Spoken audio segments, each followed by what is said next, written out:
La vida está llena de fobias y temores. Hay personas que le tienen miedo a las alturas, otros a la oscuridad y otros a los payasos.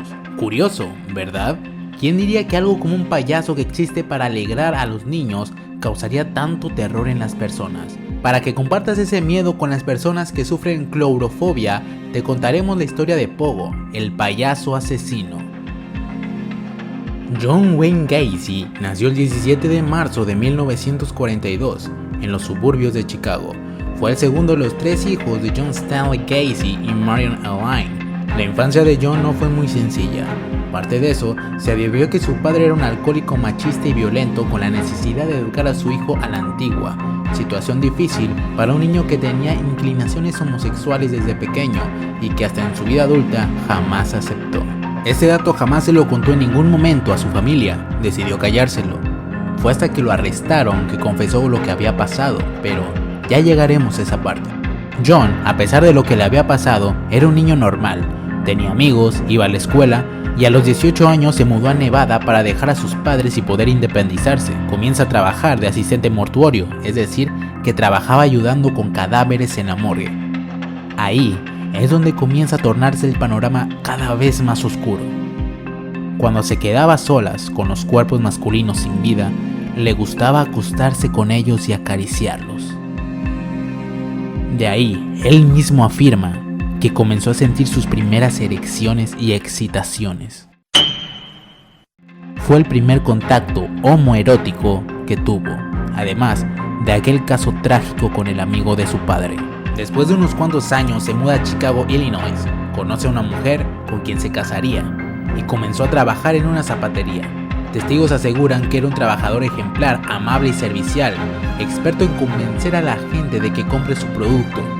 Es tanto su éxito como vendedor que incluso su suegro lo quiere para dirigir una de las empresas de Kentucky Fried Chicken en Iowa, Estados Unidos. Es importante saber que este lugar es uno de los sitios más rurales en todo Estados Unidos, lleno de pantanos y poca vegetación. Ahí se va a vivir con su mujer y pareciera que todo está saliendo de maravilla. Se va junto a sus dos hijos y se une a la Cámara Junior de los Estados Unidos, institución que se dedica a formar gente joven para que sean líderes. En 1967 comenzó a consumir drogas y salió su verdadero yo. Todo ese sentimiento reprimido sobre hombres jóvenes salió a flote con su primera agresión a uno de los miembros de la Cámara Junior.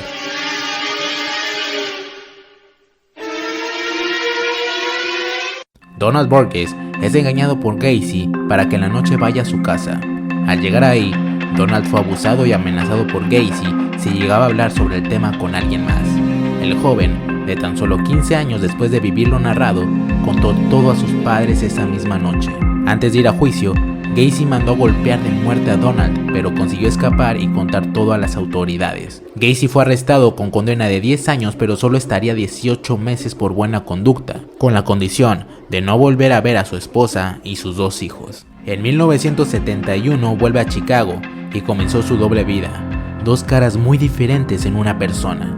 Una resaltaba al hombre bueno y ejemplo a seguir de la sociedad, y la otra era un acosador en potencia. En muy poco tiempo pasaron cosas importantes. Gacy se volvió a casar, se volvió dueño de una empresa en donde trabajaba, y lo más importante, en sus tiempos libres, trabajaba como payaso.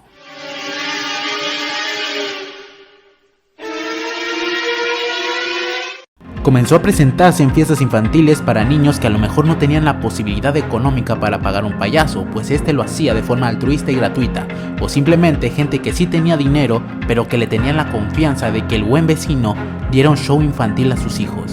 En 1973, mientras Gacy iba conduciendo, vio un chico caminando al borde de la carretera pidiendo un aventón. Gacy le ofreció llevarlo, a hacer que conociera la ciudad y a ir a su propia casa. Cabe recalcar que Gacy era un profesional manejando su carisma para hacer pensar que era una buena persona. Esa noche no ocurrió nada. A la mañana siguiente, despertando, Gacy vio al joven con un cuchillo en la mano, entró en terror y pensó que iban a matarlo. Gacy le quitó el cuchillo y también le quitó la vida. Al ver al suelo, se dio cuenta de que el joven solo estaba preparando el desayuno en agradecimiento por dejarlo quedarse en su casa. Aquí pudiéramos llegar a sentir un poco de pena por Gacy, pero esas sensaciones terminan cuando años más tarde confiesa que al asesinarlo sintió un orgasmo. y que a partir de ahí tenía una nueva afición: arrebatarle la vida a chicos jóvenes. Uno de los modus operandi de Gacy era recoger a chicos sin hogar y llevarlos a casa para darles comida, agua y una cama. Pero en realidad, era una trampa para hacer sus aberraciones inhumanas. Después de quitarle la vida, los enterraba en su rancho, en donde fueron encontrados decenas de cuerpos.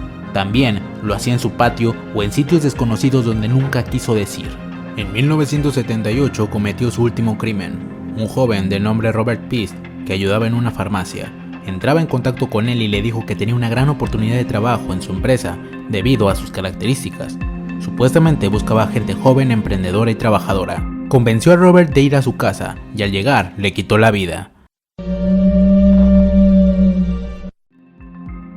La policía, al investigar el caso, se dio cuenta de que la última persona con la que Robert había hablado fue con Gacy.